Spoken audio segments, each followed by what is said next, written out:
Bom dia, amigos. É com muita alegria que aqui nos encontramos para mais uma edição destas palestras oferecidas pela Sociedade Espírita Os Mensageiros da Paz. É com grande alegria que trazemos um forte abraço dos companheiros do Centro Espírita que eu frequento, o Ildefonso Correia, para os amigos do Mensageiros da Paz. São duas casas bastante antigas, aqui na capital, que têm prestado relevantes serviços para o movimento espírita, e então eu trago um abraço fraterno e carinhoso e o agradecimento pessoal pelo convite para estarmos aqui nesta oportunidade. Vamos então fazer a nossa prece de abertura, rogando a Deus, nosso bondoso Pai, a Jesus, nosso irmão e mestre, e aos mentores espirituais desta casa espírita e de todos os irmãos que estão conosco conectados, rogando amparo para que a reunião de hoje transcorra em clima de paz, de harmonia e de bom aproveitamento para todos nós, que possamos ter o nosso discernimento aberto para receber os ensinamentos do Mestre Jesus, de forma que possamos a cada dia melhorar nossa conduta, melhorar nossas atitudes, para que a vida de Jesus se constitua efetivamente num roteiro de luz para todos nós. Abençoe-nos a todos, querido Pai, abençoe-nos também, Mestre Jesus, e permita que permaneçamos em sua companhia, agora e sempre. Que assim seja. Queridos amigos, a literatura espírita é muito rica. Ela nos permite conhecer não só as obras básicas de Kardec, que são fundamentais, como também muitas outras obras maravilhosas trazidas por espíritos de elevado quilate, nas quais nós podemos beber ensinamentos que facilitam a compreensão do Evangelho de Jesus. Um desses livros é este do espírito Amélia Rodrigues, e psicografado por Divaldo Franco, Até o Fim dos Tempos. Então nós escolhemos uma das lições, que é esta: a importância de ser pequeno, para nós refletirmos na manhã de hoje. Amélia Rodrigues, como todos podem saber, ela foi uma professora, poetisa, pedagoga baiana, que tem um caráter irrepreensível, que quando encarnada escreveu bastante, e ela tinha esse estilo poético, um estilo de versos muito bonito. E depois de desencarnada, ela faz parte da falange de espíritos ligados a Joana de Ângeles, e teve permissão para ir às bibliotecas do mundo espiritual, investigar mais sobre a vida de Jesus, e ela nos traz, então, nessa forma poética dos seus livros. E eu vou, na manhã de hoje, procurar falar sobre este capítulo, a importância de ser pequeno. Muito bem. Então, Amélia Rodrigues, espírito, começa dizendo que, naquela época, Cafarnaum era uma cidade litorânea às margens do Mar da Galileia, muito procurada por estrangeiros de toda parte, então tinha um comércio vibrante, e ali ela era também famosa pela sua sinagoga, que era um dos orgulhos ali do povo galileu. Mas, como sempre, discutia-se por qualquer coisa e exigia-se da famosa lei mosaica, o cumprimento dos 613 preceitos diários, que eram mais formalidades exteriores do que propriamente uma reforma íntima das pessoas. E ali brigavam sacerdotes e fariseus, e era uma disputa muito grande pelo poder. E enquanto esses poderosos se entredevoravam, os pobres, os mais vulneráveis, sofriam grandemente. E os poderosos procuravam também urdir intrigas e suspeitas contra Roma, que o povo romano é que os dominava à época. E foi nesse contexto que ali chegou Jesus, que viveu em Cafarnaum boa parte da sua vida adulta. E Jesus, com os seus discípulos, lançou uma nova ordem, que, como nós sabemos, transformou a humanidade. Mas naquela época ainda não se entendia perfeitamente a sua mensagem. Não é? E claro que isso abalou os alicerces daquele mundo como acontecia. Amélia Rodrigues começa dizendo que os discípulos de Jesus eram ainda espíritos, claro, nobres, predestinados para uma tarefa, mas que estavam emboscados no corpo, que lhes amortecia a elevação. Então, eles também não entendiam muito bem qual era essa notícia que Jesus estava trazendo, essa boa nova, e só mais tarde é que, como nós sabemos, vieram efetivamente a disseminar o Evangelho de Jesus. Mas era aquele o material de que Jesus dispunha, né? E mais tarde que os discípulos se mostraram realmente com uma grandeza de alma muito grande. Mas nessa passagem, então, Amélia Rodrigues diz que eles vinham discutindo pelo caminho. Eles vinham discutindo e Jesus, quando viu aquilo, perguntou: o que é que vocês vinham discutindo pelo caminho? E daí um deles disse assim: nós vínhamos discutindo, Senhor, em torno de quem de nós era o maior, quem de nós era o mais amado, quem de nós era o mais importante. Todos nós reconhecemos que João é distinguido pelo vosso amor, que Pedro é distinguido pela vossa confiança, que Judas é distinguido por ser ele que é o tesoureiro, que guarda as nossas moedas. Mas e os demais? Que somos? Que papel desempenhamos no grupo? Afinal, Jesus, quem de nós é o maior? Então, Jesus percebeu essa angústia, esse desejo que eles tinham de ser considerado o primeiro, o maior, o mais importante, parecendo crianças que, frente ao pai e à mãe, disputam ali a primazia para saber quem é o preferido. E aí Jesus dá uma lição muito importante que está neste livro, que eu convido todos a lerem, não é? E Jesus fala sobre o grão de mostarda, essa pequenina e insignificante semente, que ela tem no solo o mesmo valor do trigo vigoroso, embora pequenininha, ela reverdece todo o solo. Jesus falou também do carvalho, que na sua minúscula semente, não diz o tamanho da árvore que vai depois se desenvolver. Uma árvore que, grandiosa, poderá viver até mais de 1000 anos, como tem muitos carvalhos que nós conhecemos por aí. Jesus faz ainda uma analogia com o pólen, não é? Esse pólen minúsculo, invisível, que carregado nas patinhas dos insetos, se encarrega de transmitir beleza e de perpetuar a espécie de outras plantas. E aí Jesus começa a falar que todos têm a sua importância na paisagem da terra, que o próprio grão de areia, ele se anula perante os outros grãos de areia para formar a praia, essa praia imensa que recebe depois o carinhoso movimento das ondas do mar.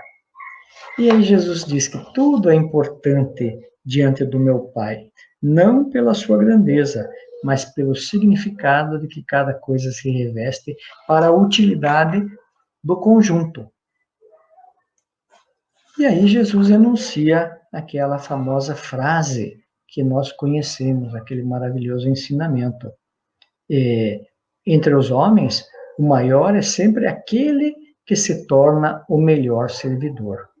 Então, o maior é o que se faz o menor, aquele que se esquece de si mesmo, que não se cansa de ajudar, de cooperar, de servir, sem outra preocupação que não seja a de beneficiar. E Jesus prossegue: aquele que tem a capacidade de se apagar para que outro brilhe é importantíssimo, porque é o combustível sem o qual a luminosidade do outro desapareceria. É uma grandeza de alma muito grande. Então, há uma grande importância em ser pequeno. Daí o título desse capítulo, né? A importância de ser pequeno.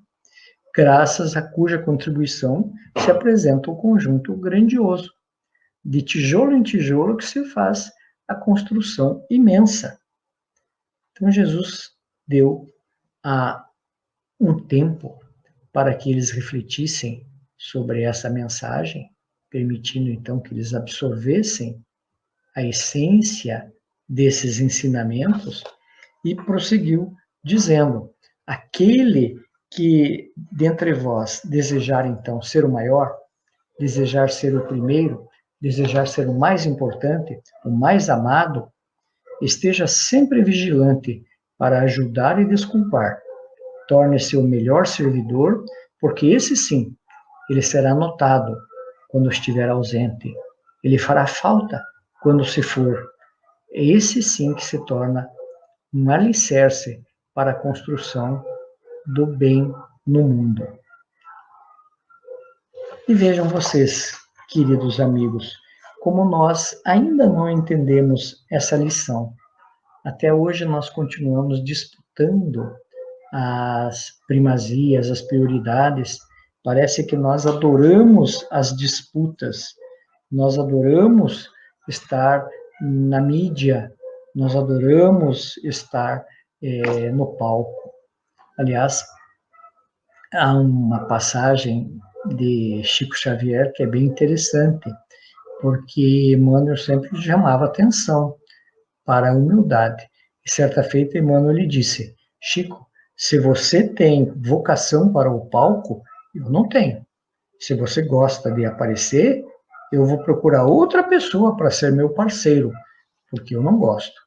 E Chico seguiu à risca a lição, tanto que nós sabemos perfeitamente que quando alguém chegava com a ideia de endeusá-lo, Chico lá rechaçava aquilo com muito jeito, com muita habilidade, e dizia: não, meu amigo, eu sou apenas, não sou o Chico Xavier, eu sou o Cisco Xavier.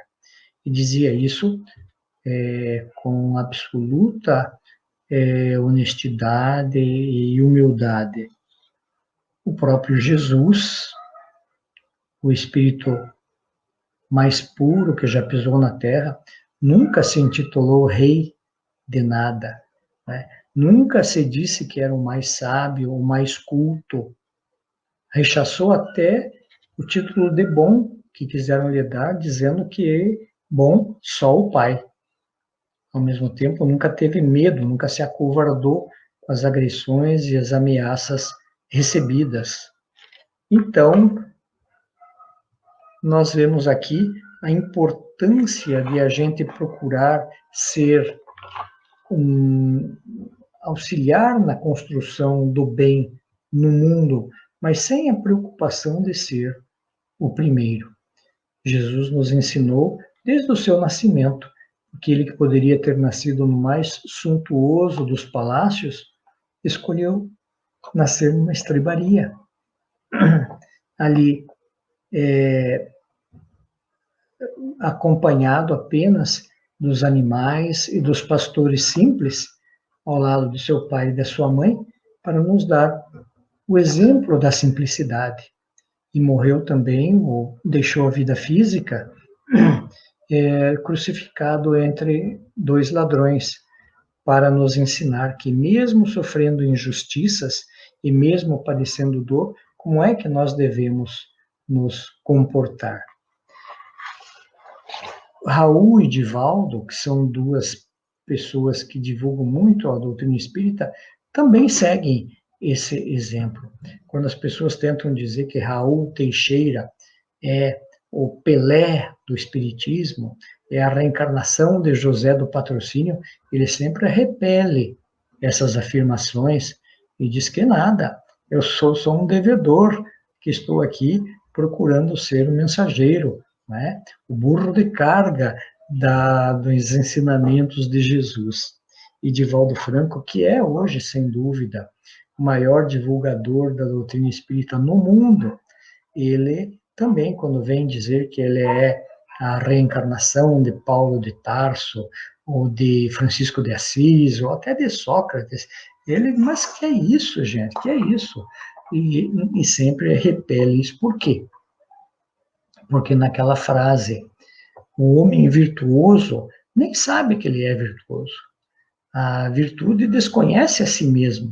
Não precisa a gente ficar fazendo, apregoando como eu sou isto, como eu sou aquilo, como eu sou humilde. Isso não tem nenhum cabimento. Então, Amélia Rodrigues vem nos dizer que, ou melhor, aqui já não é Amélia Rodrigues, eu estou pegando uma frase de Joana de Ângeles, que a grandeza de um homem pode ser medida pela sua capacidade de amor ao próximo, de humildade e de amor. Homens grandes chamam a atenção e projetam sombra. Vejam só, eles são muito grandes e projetam sombra em sua volta. Enquanto que os grandes homens, veja só a diferença, homens grandes e grandes homens tornam-se claridade inapagável, apontando rumos libertadores. Kardec nunca quis ser grande, mas ele era um espírito de invulgar capacidade. Todos nós sabemos que ele esteve na transfiguração do Tabor ao lado de Jesus e de Moisés, Elias, né, reencarnado. Mas Kardec fez um trabalho maravilhoso, que foi o da codificação da doutrina espírita. Então, a doutrina espírita vem nos dizer isso, né, sempre nos alertando para que a gente não se deixe ferir pelo orgulho, pelo egoísmo, pela vaidade, pela lisonja, que a gente cuide até mesmo com os elogios baratos, né, para que não estejamos contribuindo para que os nossos irmãos se percam muitas vezes por conta dessas, que nós ainda somos muito frágeis nessa área do ego. E tem uma outra revista que eu gostaria de pedir licença para falar sobre ela, Vida Simples, não é revista espírita, mas é uma revista que eu e minha esposa gostamos muito de ler, desde o seu início, traz mensagens muito boas, e ela tem uma, nesta última edição, que é A Vida Não É uma Competição. E ela nos faz uma reflexão interessante, porque muitos de nós ainda encaramos a vida como uma eterna competição. Nós estamos sempre procurando conquistar o primeiro lugar. Desde o momento que a gente acorda até o momento que a gente vai dormir, a gente está sempre disputando, procurando superar os outros ou superar a nós mesmos, sempre. Não é? Então, essa eterna luta, ela é cansativa, ela gera uma tensão, um perigo constante. Por quê? E diz aqui nesta reportagem que isso começa já na infância, quando a criança imagina que para que ela seja amada, ela precisa ser a melhor em tudo, para que os pais a amem, para que os pais a aceitem. E depois ela transfere isso para os professores, para os amigos, para o ambiente de trabalho, na vida adulta, na sociedade em geral. Ela está sempre disputando, querendo ser em primeiro lugar. Mas a pessoa que está sempre nessa disputa, ela sofre um mal muito terrível. Em geral, ela se torna até antipática. Mas ela faz isso por insegurança. Nós fazemos isso por insegurança. Nós desejamos o afeto, desejamos o amor, desejamos segurança e valorização, reconhecimento das pessoas, e a gente acha que só vai obter isso desde que a gente sempre vença nesses campeonatos, nessas maratonas, nessas disputas. E aí a gente vai deixando aflorar esse nosso lado competidor, esse nosso ego, que procura inflar só, né, as aparências. E daí, cada vez a gente vai se afastando mais do nosso eu verdadeiro, do nosso self, daquele nosso Deus interno. A reportagem diz que a gente deve procurar evitar isso, ensinando desde criança a enfrentar as frustrações, a não querer ser sempre o melhor, a procurar, sim, crescer a cada dia e tudo, mas não a tirar sempre o primeiro lugar. E se a pessoa não aprende de criança a lidar com as frustrações, ela não vai ganhar musculatura para enfrentar os reveses da vida que todos nós teremos. E daí pode ser que muitas vezes parta para fugas, não é? Espetaculares através das drogas, da bebida, de tantas outras coisas, ou então os mecanismos de defesa do ego. Por isso que essa reportagem diz que nós temos que procurar lembrar de abandonar essa obrigação de ganhar sempre, porque o nosso amor próprio não pode estar atrelado a isso. Se o nosso amor próprio, se a nossa autoestima pessoal estiver atrelado a isso, no momento em que nós não ganharmos, e isso será na maioria das vezes, daí nossa autoestima vai ficar lá embaixo. Então, independentemente disso, dessa competição ferrenha, nós temos que ter consciência do nosso valor, de saber que nós somos espíritos ainda imperfeitos, que nós somos espíritos fadados, sim, à perfeição, mas que estamos em construção, não é? Então, termos também essa compreensão. E ao invés de sermos competidores ferozes, que não descansam nem nos momentos de relaxamento, nem nos momentos de descanso, né? Que procuremos ser, sim, cooperadores. Então, substituir a palavra competição por cooperação. Por quê? Porque senão nós saímos assim sempre em desabalada carreira, querendo ser aquele que vai chegar por primeiro lá na linha de chegada e deixamos de desfrutar o caminho. E o caminho é no caminho que estão as belezas, é no caminho que a gente aprecia a paisagem, é no caminho que a gente louva a Deus, que a gente verifica a natureza, nos deliciando com as surpresas da vida, que a gente encontra o sentido da vida, a alegria de viver. Por quê? Porque não é, sim, o final do percurso que a gente deve estar buscando, sim, mas desfrutar da caminhada, de modo que a gente também não tenha uma vida com mais leveza, não exija tanto de nós mesmos, não sejamos perfeccionistas, porque os escritórios, os consultórios de psicólogos e de psiquiatrias estão repletos de pessoas perfeccionistas e que, por isso, deixam de ser tão felizes quanto poderiam. Então, queridos amigos, essa lição de Amélia Rodrigues nos chama a atenção para o fato de que aquele que quiser ser maior seja o servidor de todos. Então, nesse ato de procurarmos servir as pessoas, e muitas vezes de forma anônima, que está a grandeza das almas. Então, nós seríamos realmente analisados pela nossa intenção, pelo fato de nós procurarmos fazer com que as pessoas cresçam à nossa volta, procurarmos validar, reconhecer o nosso pai, a nossa mãe, a nossa esposa, como eles precisam, né, dessa nossa palavra de carinho, de reconhecimento, das nossas palavras de brandura, de doçura, de afabilidade, né, nossos filhos, a forma como nós nos relacionamos com eles, e que não queiramos a todo custo ser pessoas famosas, porque a fama, ela tem um preço, o prestígio, ela tem um preço muito grande. Eu ouvi outro dia a palestra de um irmão espírita que dizia que esses youtubers, esses influenciadores digital de hoje, eles sofrem, porque não são, na maioria dos casos, felizes, porque eles têm que se superar a cada dia. Eles têm que ter cada dia maior número de seguidores.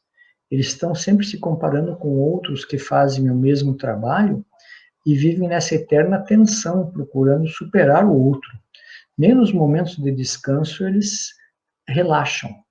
E a lei de repouso é uma lei necessária também, assim como tem a lei do trabalho, tem a lei do repouso, como nós vemos lá no Livro dos Espíritos, necessário o repouso para que a gente possa dar voos à alma, dar asas à inteligência. Então, são pessoas que sofrem por conta disso. Os homens de destaque na vida pública, também sofrem muito porque eles têm uma cabeça repleta de problemas para resolver, os ombros vergados sob o peso das responsabilidades. Eu ouvi outro dia na televisão que pela primeira vez um jogador de futebol famoso, não é brasileiro, ele atingiu a marca dos 500 milhões de seguidores nas mídias sociais. É a primeira pessoa que atinge essa marca. Então, é um destaque mundial, mas tudo o que ele gostaria era poder sair com a sua esposa, com seus filhos, sem ser perturbado, sem ser molestado, de forma anônima, como qualquer um de nós consegue sair por aí, né, coisas que a gente não valoriza, e ele não pode. Esse mesmo palestrante contou que, certa feita, durante um congresso espírita em João Pessoa, à noite, o pessoal da Federação Espírita, lá da Paraíba, levou-os a uma churrascaria para jantar, e junto ali, nesse congresso, estavam duas pessoas que eram conhecidas. Um era o Paulo Figueiredo, que à época era ator da Rede Globo, e o outro era o Nando Cordel, que todos conhecem, lá do Nordeste, o grande músico. E eles não conseguiram jantar. As pessoas vinham ali com um guardanapo, caneta, e queriam autógrafo, queriam escrever, queriam tirar selfie, queriam perguntar e queriam conversar. Eles não conseguiram conversar, eles não conseguiram jantar, eles tiveram que ir embora.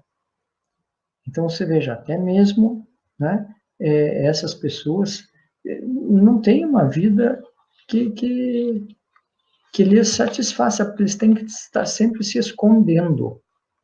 É um preço terrível da fama, que felizmente nós que somos anônimos não temos esse tipo de problema, né? Felizmente que não. É claro que se a vida nos leva, por qualquer razão, a ter algum cargo de destaque na sociedade, nós temos, evidentemente, que ajudar, temos que abraçar ideais de enobrecimento pessoal e da comunidade, e muitas vezes temos que aceitar, não podemos fugir de posições complexas, graves, difíceis, até mesmo a posição de político, se é que nós nos achamos preparados para isso. Então, não vamos pagar o nosso tributo a isso, mas de forma que a gente possa se desincumbir dessa tarefa com valor moral, com nobreza de consciência, sem violentar os nossos valores e os nossos princípios, que são muito mais importantes do que qualquer outra coisa. Teve um outro orador espírita que nos contou uma passagem, é o Juan Mantilha, que se deu com o Divaldo Franco. E ele presenciou isso porque ele também mora na Mansão do Caminho. Ele é o Dr. Juan Mantilha, que é médico até de Divaldo. E ele conta que Divaldo estava com uma gripe muito forte, estava até tratando dessa gripe, o Dr. Juan é o médico dele, quando lhe aparece o espírito Vitor Hugo e diz: Divaldo, vamos psicografar. E Divaldo argumenta: mas eu estou mal, eu estou com uma gripe muito forte. E aí o espírito diz assim: pois é, exatamente por isso, por você estar com essa gripe forte, é que é o ideal, porque se você estivesse realmente forte fisicamente, não estivesse debilitado, não poderia encaixar no seu psiquismo para dar a mensagem que é preciso. Por quê? Porque quando a gente se sente muito forte, muito inteligente, muito poderoso, não é?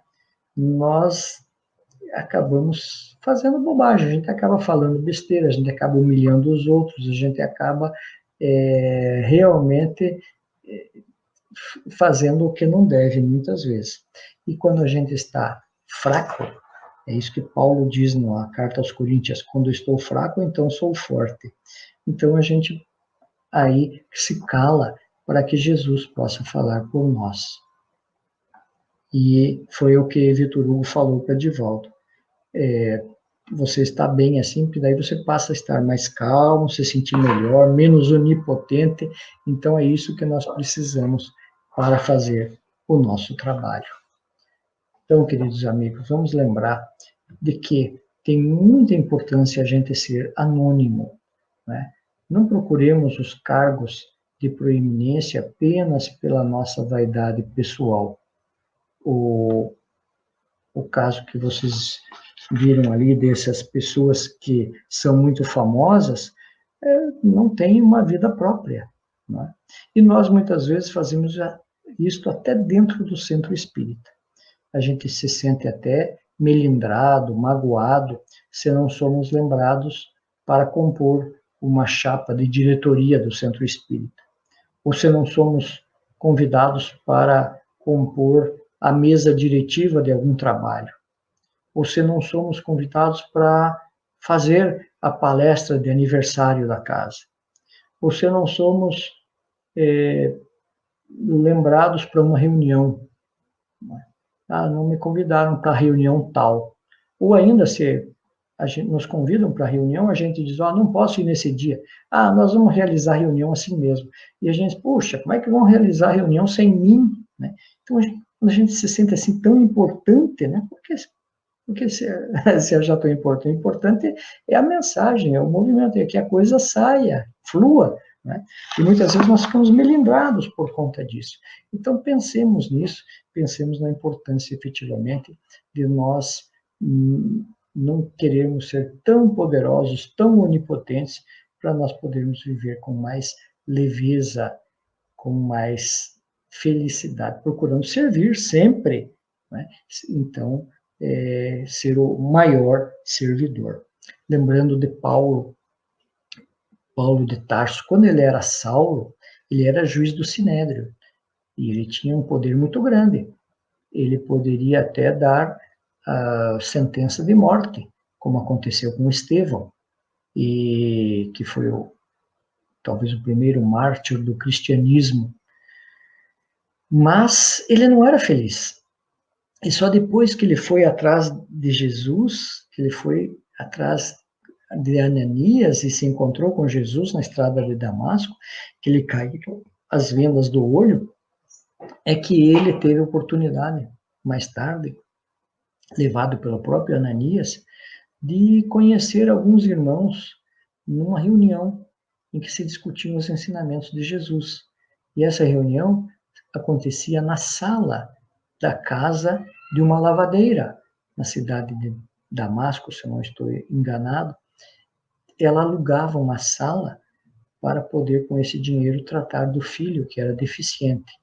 E ali se reuniu, então, Ananias e velhos trôpegos, mulheres muito humildes, pessoas completamente analfabetas, mas que tinham uma sabedoria muito grande. Carregavam dentro de si um tesouro do conhecimento espiritual. E ali, então, foi que pela primeira vez Paulo teve o conhecimento dos ensinamentos do Mestre, que lhe preencheram a alma, e ele sentiu aquela paz que ele só tinha visto quando Estevão estava discursando lá na Casa do Caminho, falando sobre os ensinamentos de Jesus. Um ensinamento maravilhoso que ele nunca tinha tido lá no Sinédrio, embora aquele ambiente suntuoso, aqueles mármores, aquelas pessoas muito cultas, né? Mas ali eram pessoas que ainda estavam angustiadas pelo medo, pela vaidade, coisa que ele não é encontrava no Sinédrio e não encontrou nessa casa humilde ali da lavadeira. E Paulo, então, depois foi para o deserto, voltou para a sua cidade de Tarso, foi tecelão, e o resto da história todos nós conhecemos pelo livro Paulo e Estevão. O trabalho que ele fez na divulgação da doutrina espírita. Queridos amigos, vamos já nos encaminhando para o encerramento destas singelas reflexões, lembrando a todos que a nossa doutrina espírita, ela é um repositório, um manancial muito rico de ensinamentos, que nós devemos tirar um período do dia para esse estudo. Assim como nós fazemos para estudar as ciências do mundo, e muitas vezes nós estudamos diariamente, 4 ou 5 horas, desde a nossa infância até lá a idade de 30, 40 anos, para fazer curso de graduação, mestrado, doutorado, até pós-doutorado, para as ciências do mundo, que muitas vezes é só para competição no mundo, porque mais tarde a gente se aposenta, pega todos esses títulos e bota na gaveta, onde ficaram empoeirados, anulados pelo tempo. Nós também temos que retirar um tempo diário para o estudo da ciência do espírito, porque essa será imortal. Essa nós nunca vamos colocar na gaveta e deixar empoeirada. Servirá para a nossa vida de espírito, até em outros mundos, porque em outros mundos também existe o espiritismo, não com esse nome, né, e certamente que não revelado, mas por outras pessoas que seriam os Kardec's desses outros mundos, e o conhecimento ali será adequado ao nível de cada um desses mundos, porque o Espiritismo é uma ciência universal, e nós precisamos aprender, porque essa é a sabedoria para toda a nossa vida de espírito. Então, não percamos tempo. Assim como é preciso que nós estudemos as ciências acadêmicas, é preciso que nós tenhamos tempo, sim, para estudar e para praticar a ciência do espírito. Eu agradeço mais uma vez a convite que foi feito pelos queridos amigos, pelo nosso Eli, os queridos amigos aqui da Casa Mensageiros da Paz, esta casa que é um ponto de luz na nossa capital, esparzindo para todo o estado, e desejo que nós tenhamos um ano de 2021 repleto de paz, de amor, de esperança e de alegria. Lembrando sempre da mensagem de Jesus: aquele que quiser ser o maior, seja o servidor de todos. Convidamos todos agora para a prece de encerramento, em que nós dizemos: bondoso amigo Jesus, agradecidos somos pelas bênçãos do seu ensinamento. É verdade que nós temos sido discípulos rebeldes ao longo dos tempos, que nós temos repetido reencarnações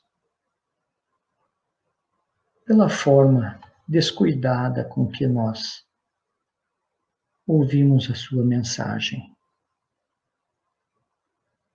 Abranda em nós, Senhor,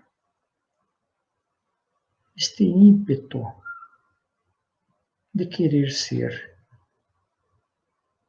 sempre prepotentes, orgulhosos, violentos até, para que nós possamos transformar essas energias cósmicas, essas forças do espírito que somos, em energias boas que nos conduzam para o alto, para o amor ao próximo, para as virtudes que nós aprendemos contigo. Da humildade, da simplicidade, da serenidade, da caridade, da paz, da tolerância e da paciência, entre outras. Abençoa-nos, Jesus, permite que os teus mensageiros possam sim encontrar eco no nosso coração, que nós encontremos tempos para entender a sua mensagem, estudar a sua mensagem e praticá-la no nosso dia a dia, a começar pelos nossos mais próximos, que são aqueles que a divindade colocou em nossa casa como os nossos familiares, estendendo depois a toda a humanidade. Abençoa-nos, amigo Jesus, agora e sempre, e permita que fiquemos em tua companhia. Muito obrigado. Que assim seja.